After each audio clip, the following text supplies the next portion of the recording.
Hello. Welcome back to Life After Plus One. I'm Leanne, your podcast host and your single parent mentor and coach. And welcome on board to everyone who has just discovered the podcast. Hello and happy listening. I hope you get something valuable from this show. And this is a place where I talk anything and everything single parenting. From dating to loneliness to co-parenting to dealing with the roller coaster of emotions and anything and everything in between, because there's a lot of shit that's involved with being a single parent. And if you are new here, you've just jumped on board, you've just discovered Life After Plus One, then come over and follow me on Instagram. I have a lot of fun content that I share, a lot of informative content. Jump over there and there's so much more information and value at Life After Plus One. And today's episode, I'm going to dive straight in and I am talking about that heartbreak you go through after divorce. That first relationship, you're in the dating world, you've gone through your first breakup. Why does it sting so much? Let's talk about that today, that first heartbreak after divorce. Welcome to the Life After Plus One podcast, where we turn life's lemons into delightful lemonade. Get ready for inspiring stories, uplifting conversations, and all the tips and tricks to rock your single parent journey with style. I'm your host, Leanne, and it's time to embrace the adventure of Life After Plus One. So let's dive in. Okay, so going through a breakup after you've been through a divorce is quite messy, because we all know that going through a divorce in itself or going through a breakup with your kid's other parent is messy. You never go through a breakup with kids where it's just smooth sailing. I mean, it can happen, but it's very, very rare. Because there's a lot of emotions involved, there's money involved, there's usually property involved. You're dealing with the custody of the kids, who's going to get who for how long.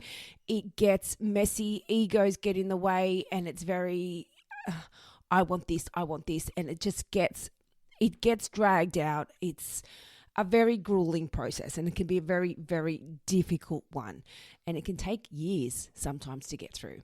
So when you go through, or when you finally get into that stage where you're ready to date again, you meet someone. And quite often when you go into that first relationship, and if you're not completely ready to start dating, you're going to go into the dating world with blinkers on. And what I mean by that is you're just seeing someone from what they show you front on. Like you're just seeing them from the outside. And that's standard in life. You're not going to know everything about a person straight off the bat. And that's why relationships fail, because eventually you get to know another side of the person that you don't like. And you're like, well, not for me. See you later.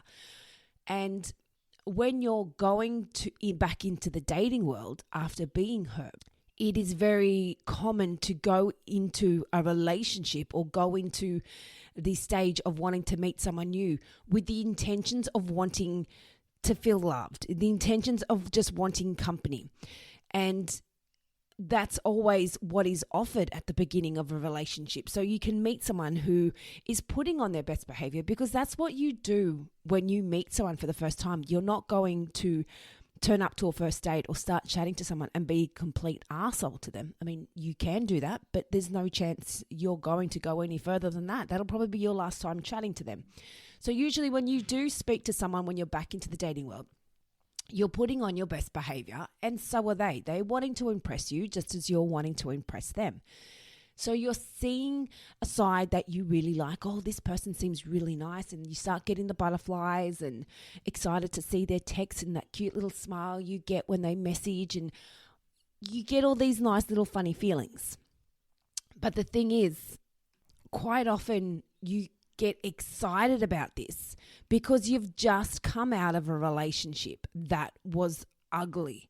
And maybe even the relationship wasn't ugly. Maybe it was just the breakup that was ugly.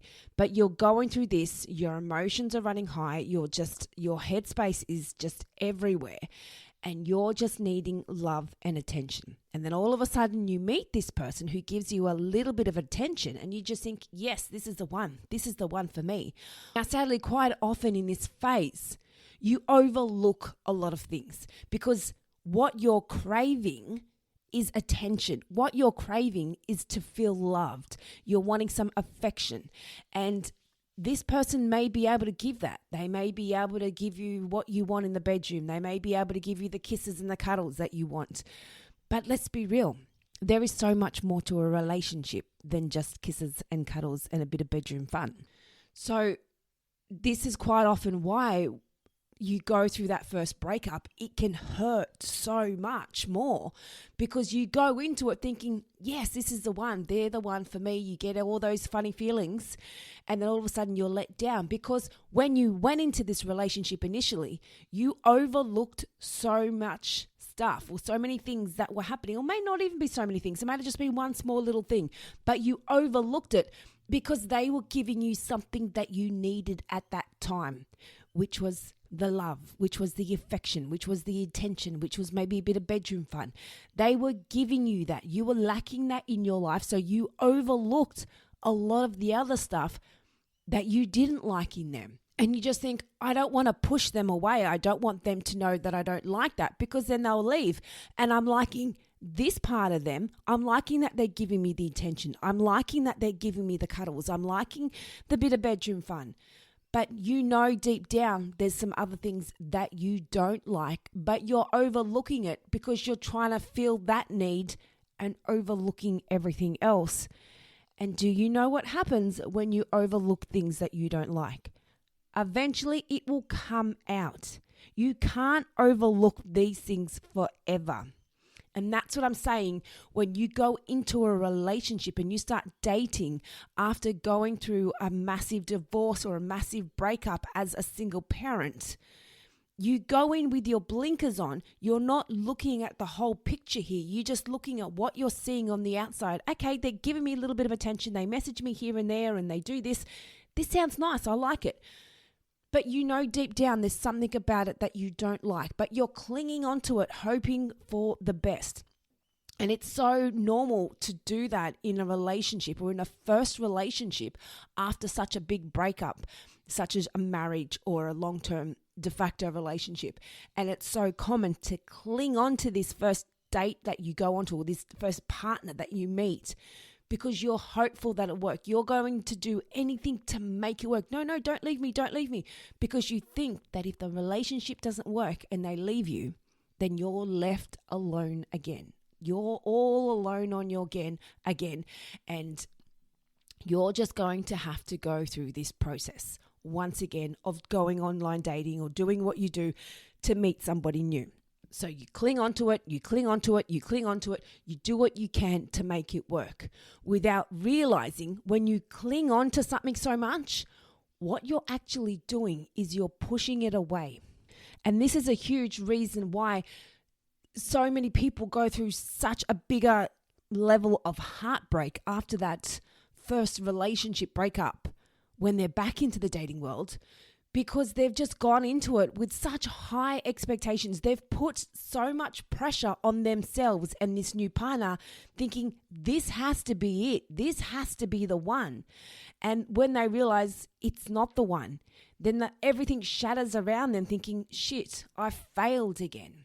But the thing is, you haven't failed. And when you're in that headspace, you don't see that because when you're jumping back into another relationship or into the dating world, when you're not fully ready to do that, you don't see things clearly and you just start thinking, well, I'm a failure. I've done this. I'm not good enough. I'm not worthy of finding someone better. And you just start doubting yourself even more. And that self-doubt, that self-hatred, all of it just comes piling on in. You start questioning yourself. You're just thinking, am I good enough? And your confidence just gets lower and lower. But if you're in a right headspace when you go back into the dating world, you don't start spiraling in this way. You just think to yourself, okay, well, that one didn't work. That's okay. Let's just have a little break and then I'll jump back into the dating world. You don't take it so personally. And that's the thing. That first relationship breakup after your marriage or that breakup as a single parent, you do take it personally. You take it very personally because you're not prepared for what's to come. It's a big deal. And a lot of people who are going back out dating again and stepping into the dating world haven't done anything like this since probably their high school days or teenage years or maybe even the early 20s.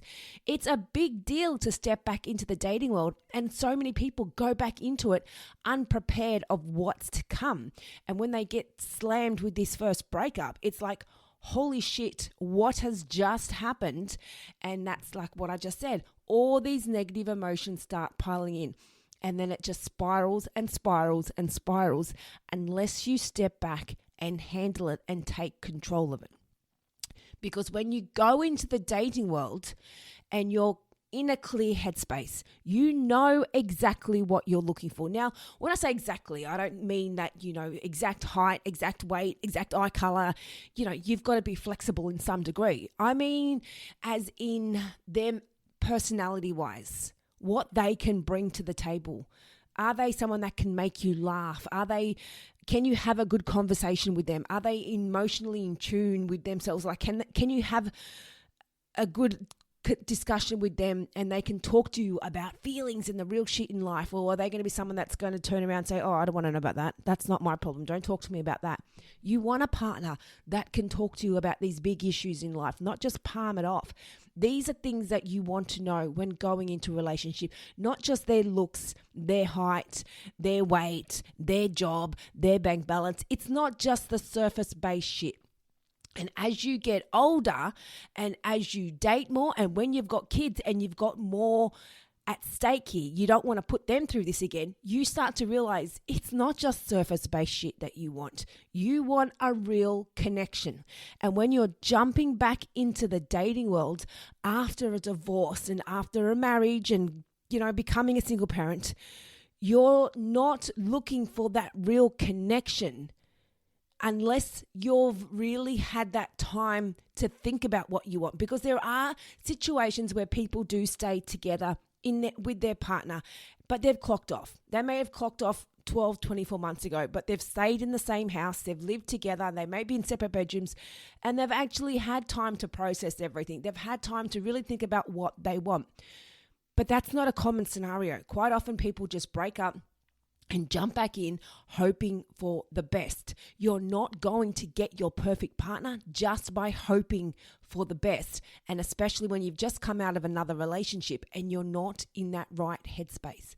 Now, if you have done that, 100% kudos to you and I praise you. But that is a very rare circumstance. Because quite often when you're going out of this breakup and you're wanting to find someone new, you're not thinking big picture, what you need in a person. You're thinking what you need to make you feel better in that moment. And that's where it falls apart, because you don't need a partner that's going to make you feel better in that moment. You want a partner that's going to make you feel better for the rest of your lives. Because that's hopefully what you want. That's the end game, right? You want a partner that you're going to hold hands with for the rest of your life, and you want someone that's going to be there for you, that's going to make you feel good, and vice versa, you do the same for them. Not just a person that's going to make you feel good in that moment. And that's quite often what happens. You become friends with people who are gone through breakups at the same time or gone through certain similar life experiences at the same time. You bond based on your experience that you're going through. And then once one person has healed and the other person hasn't, you quite often drift away. You'll go your separate ways because that connection has gone. You connected over your breakup. Now, don't feel bad about that, because that is a very common situation to happen. People bond over situations that they're going through life. When people get married, when people have babies, just like with Mother's Group, people bond because they've all had babies at the same time. And then they go through different life experiences and they tend to just go their separate ways. And that's life. That's what happens. So this is quite often what happens when you step back into the dating world, and quite often you meet someone who they've just stepped back into the dating world. They're in a similar situation to you. Maybe you're the first person that they've dated, and they're the first person that you've dated, and you're both bonding over that experience. You're both bitching about your ex and talking about what you're going through with the divorce and the settlement and the custody, and you're both just helping each other through that moment. But then you realize Is there more to this relationship, or you just kind of bonded together because you're able to bitch about your exes together and what you're going through? And then once you've gone through that, what's left of the relationship? What's left to talk about? And quite often you see that there's people lose things to talk about because that thing that they used to talk about all the time was what kept that relationship going. And it's not just in romantic relationships in the dating world. It happens with friendships too. You see friendships and they just talk about gossip and they talk about people in their lives. And then all of a sudden, one person gets to a stage where they don't feel the need to gossip and talk about that anymore. And they move on. They go their separate ways because it doesn't sit with them. It's not what they want. And you realize in life, there's more to it than just wanting someone that's going to make you feel good in that moment. Now, don't feel bad if that is you and you've been through this situation, because quite often, majority of people do it. I've done it. And that was, however long ago I did that, 11 years ago. When I first broke up with my daughter's father, I did jump into a relationship pretty quickly because that's what you think in the moment. That's what you should do. That's what you need to make yourself feel better. But eventually you realize, and it takes some time to actually get to this place, but the only person that can make you feel better is you. You're the only one that can do it. Jumping into another relationship might make you feel better in the moment, but it's not their job to fix you, just like it's not your job to fix somebody else. It is nice to be there by someone's side and assist them and guide them, but you can't tell them what they have to do. You can't tell them they need to change. You can't tell them what they need to be doing in their life. It is their job to wake up and say, you know what, shit, this isn't working for me anymore. I need to do something different with my life. Now, like I said, you can guide them, you can direct them, say, you know what, I don't think this is working for you, or maybe it's time you start looking for another job, or maybe it's time you stop messaging your ex every single day. You don't need to be in contact with them all the time. You know, you can direct, you can guide, you can support, but you can never tell anyone what to do. And that applies with anything in life. You can go up to someone that you may not think is the perfect figure, that, you know, you might think there's something wrong with their weight, and you might tell them, hey, you need to go on a diet. Do you think they're going to go home and go on a diet? They will probably say, screw you, bitch, go home and probably eat some McDonald's and sit in front of the TV with a big bottle of Coke and wash it down with some chocolate when they're finished. People do not do something just because someone told them. Usually they will fight against it. If you can show them positives and you can guide them, yes. But with anything in life, you can't just tell someone you need to do this and they're going to turn around and do it. Just like anything, drugs, alcohol, gambling, anything. People don't just stop doing something. They need that reality check themselves. They need to wake up and go, fuck, I need to change this. And sadly, more often than not, it's usually a rock bottom that makes people realize this isn't working. Because if you keep doing that same pattern, and it's not achieving anything in life, then I can guarantee you the universe will keep kicking you down until you learn your lesson. If you don't learn, it'll keep kicking you, it'll keep kicking you, it'll keep kicking you until you realize, I've got to change this pattern. So what I'm getting at here is, why is the heartbreak so much more after a divorce? I've kind of digressed here, haven't I? But it's because you go into it so unprepared. You go into it thinking this is the one. You go into it overlooking so many things, and you're overlooking who they really are and what they can really bring to the table, because you're just seeing that they give you that attention. Maybe you're just staying with them because your ex has got a partner and you think if you break up with them, it's going to make you look like the failure. At the end of the day, do you really want to stay in a relationship that is not making you happy? And you've gone through it before. You've gone through a breakup. You've gone through the divorce. You've left your kid's other parent. Why would you want to put yourself through another situation like that by overstaying in a relationship that is not benefiting you emotionally, mentally, in any kind of way? It is not what you're wanting. And so, yes, it is very common and very normal to meet someone when you're first stepping into the dating world and be blinded by so many things. And yes, it's easy to be gaslit and loved bombed by certain people, but not everybody out there is like that. There are genuine people out there that are truly nice when you first meet them for the first time. And as I'm saying, everyone that you do meet for the first time quite often will be on their best behavior and will be wanting to impress you. And that's what you're going to be seeing. You're not seeing the whole picture. So as you get older, you learn what you really want. You learn to ask the right questions. You learn to realize, okay, it's not just about what they wear and what labels they've got on. It's not just about their height. It's not just about their weight or their eye color. There is so much more to it. Physical shit changes over time.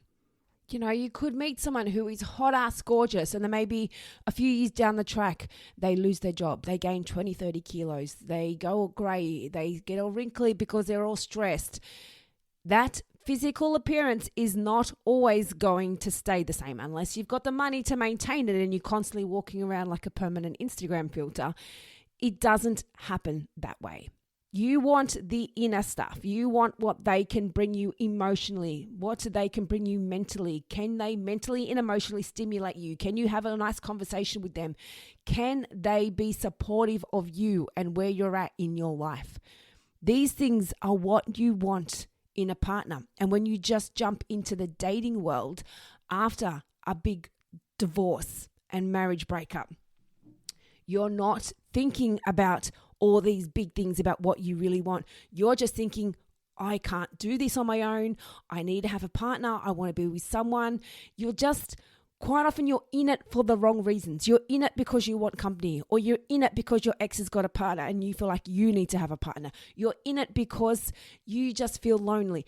You're not in it for those other real reasons of what you meant to get out of a relationship. You're in it for a short-term fix. And quite often in that moment, you don't realize that. You don't realize that you're just needing something now. And that's why you get so heartbroken, because you think they're just fixing you. You think they're giving you what you need, but they're not. Only you can do that. They can make you feel better. Yes, they can make you laugh. They can do fun things with you, but it's not their job to fix you. So when you're so heartbroken after this first relationship, is it because you really thought that they were the one? Or is it because you were putting so much pressure on that relationship? You were putting this person on a pedestal, making you believe that this was the one, because that marriage didn't work and that relationship didn't work. So this one must work because they're making you smile. They're sending you messages. You're getting sex off them. You're getting things off them that maybe you weren't getting in your marriage. Because it's normal to end that long-term relationship or the long-term marriage that you've just come out of and not have any intimacy. There's no sex, there's no love, there's no romance, there's nothing. So you come out of that relationship craving attention. And then all of a sudden you're getting something from someone that you never got from your husband or from your wife or from your partner that you were in that long-term relationship with.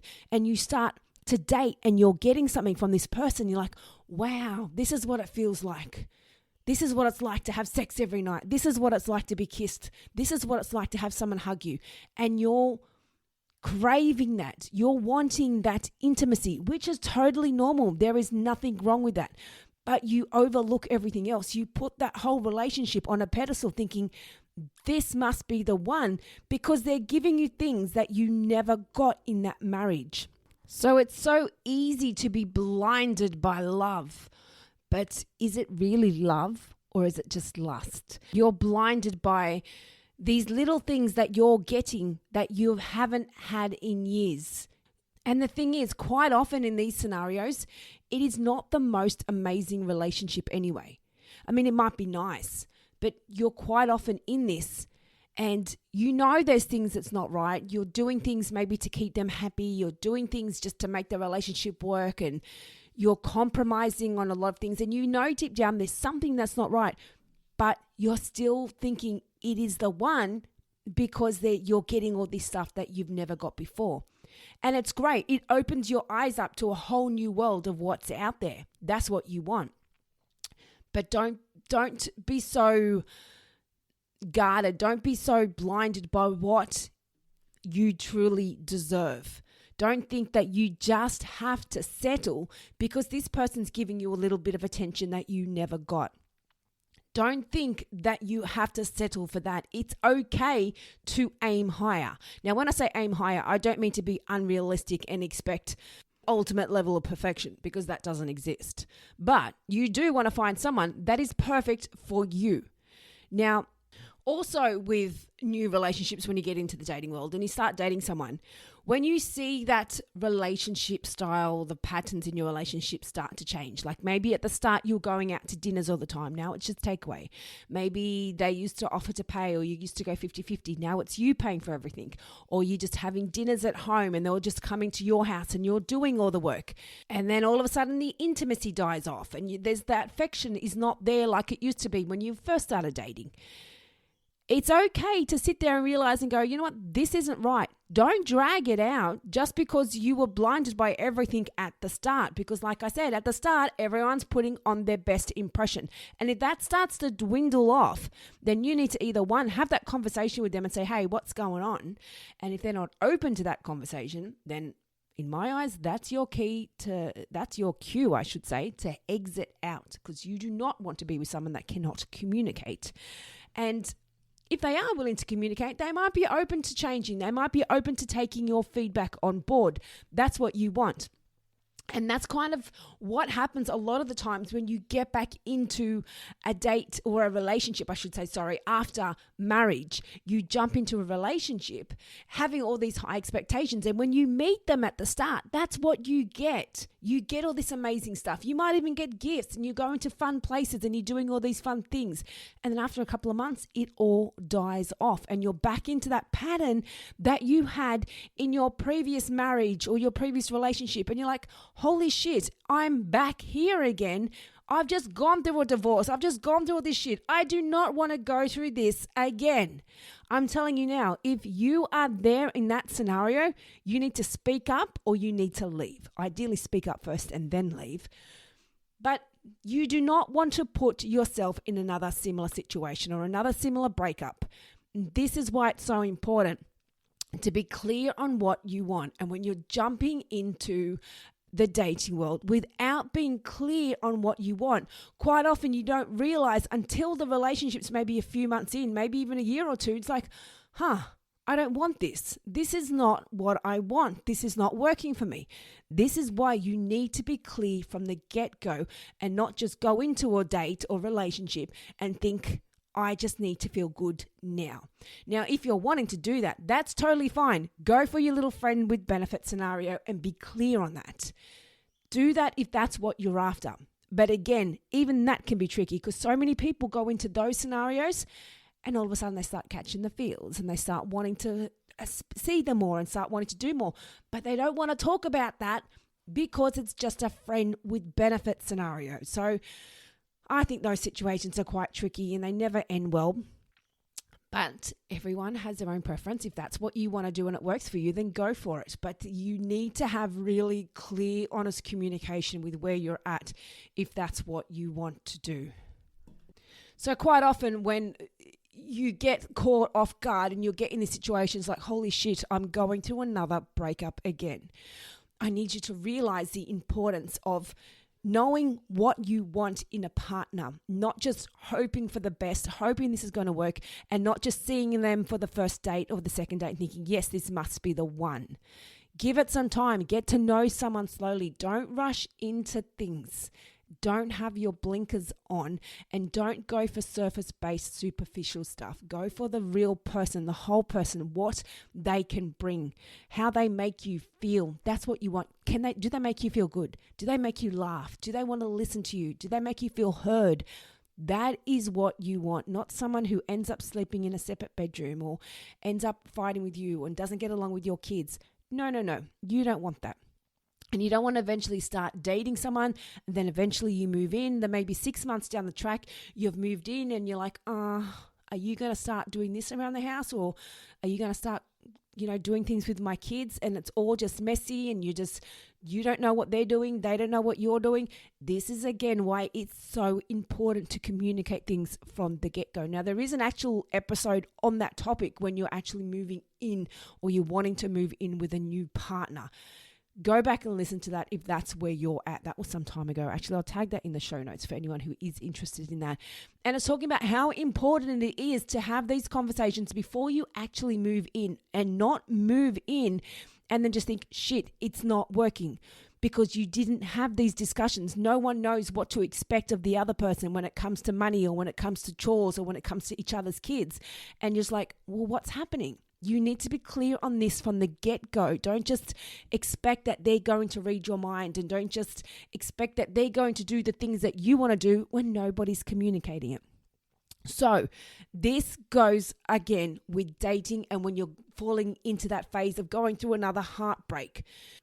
It will keep happening if you're just going into it to find someone to keep you company. It will keep happening if you're just wanting to find someone to make you feel good right now. And it will keep happening if you don't know what you're looking for in a partner. You're just dating, hoping that that's going to be the one when you don't even know what you want. Be clear on what you want. Be clear on not wanting someone just to make you feel good now. You want someone to make you feel good for the rest of your life, because you don't want to have to keep being in and out of the dating world. Nobody wants that. It can be fun, but not when you're constantly being heartbroken. Nobody wants that shit. Especially at our age. You just want to settle down. Or do you want to settle down? You're just happy being single. I currently am, but I know there will be that time when I do meet someone, and I'm excited for when that time comes. So if you have just gone through a divorce, a breakup, you're going through a situation where you just want to go back into the dating world, and you don't want to go through more heartbreak. Nobody wants to go through heartbreak. Then make sure you're not going into the dating world just to find someone to fix you, just to find someone to make you feel better. You need to make yourself feel better. You want to know that your life is worth living. You want to know that there is someone out there for you, and you will find them at the right time. You don't have to rush anything. There is no timeline on when you need to meet a partner. There is no timeline on when you need to move in with a new partner. Take your time. Don't rush anything. Because that heartbreak in that first relationship, it stings. Because you were so convinced it was the one. You were so convinced that you saw all these nice things at the start of the relationship that you weren't previously getting in your relationship. So you were convinced that was them because they were making you feel good in that moment. Please don't overlook those little things for what else they offer. And heartbreak is crap. Nobody wants to go through heartbreak in life.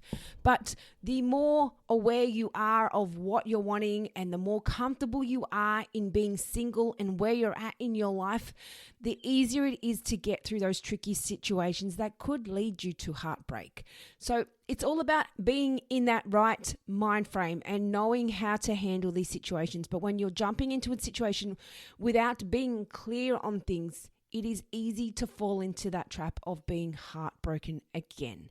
Now, for those of you who are wanting a little bit more support on this, I do have that ebook, which is a single parent's guide to dating. It is, I think it's like 120 pages. It is massive, and you can just keep it on your bedside table. It's full of all different chapters on different sections related to dating when it comes to meeting someone new, introducing them into the kids, I can't even speak, when to move in together, the different phases of dating, the different stages, I should say, that you go through. It is all there. Keep it next to your bed, so when you're going to a little stage in your dating world, you can go back and refer to it. It is a great source of information if you want it there. I think it's like $7.99, maybe 1.5 cups of coffee. So grab that. It is on my website and it is also in the show notes. And if you do want a bit more advice, that is what I'm here for. Love to answer your questions. I have a Q&A session. That's also a great idea, these little Q&A sessions. If you are going into a date, maybe you're heading on a first date and you're nervous as hell, which can be quite common, and you don't know what to do. You don't know what to say. You don't know how to approach it. You're scared of your boundaries. You're scared of you're letting your guard down too much. You don't know how to handle or tackle that first date. I would love to answer those questions for you. That's what I'm here. I've also got a one-on-one session where I can deep dive a bit more, which is not just a Q&A session. So if those options are available, I can cover anything at all that you're going through as a single parent. And again, that's all available in my show notes, or jump over to my Instagram page, Life After Plus One, and come over and say hello. You can also shoot me a question there on my DMs, and I can also send you some links if you're wanting some more information from there. So that's it from me today, guys. And please remember, if you're loving the show, give me a review, because those reviews mean the world, because that's what helps get the podcast seen in the podcast world, and it gets it into more of our single parents' ears, or our single parent friends' ears. That's a bit of a weird one. But anyway, you get what I'm saying. So give me a review. Let me know your feedback on Spotify, on YouTube, on Apple, on Amazon, on iHeart, wherever you're listening to it. Let me know how much you love it, because I love hearing that from you. And that's about it from me, guys. And until next week, I'll be in your ears then. Thank you for joining us on the Life After Plus One podcast. If you loved what you heard today and looking for some further support, then jump onto our website, lifeafterplusone.com. Plus, don't forget to check out our Instagram page for further resources and inspo. You can find all the links in the show notes. And remember, you're not alone on this path. I'm looking forward to seeing you on the next episode. And in the meantime, keep thriving, keep growing, and keep exploring your amazing life after plus one.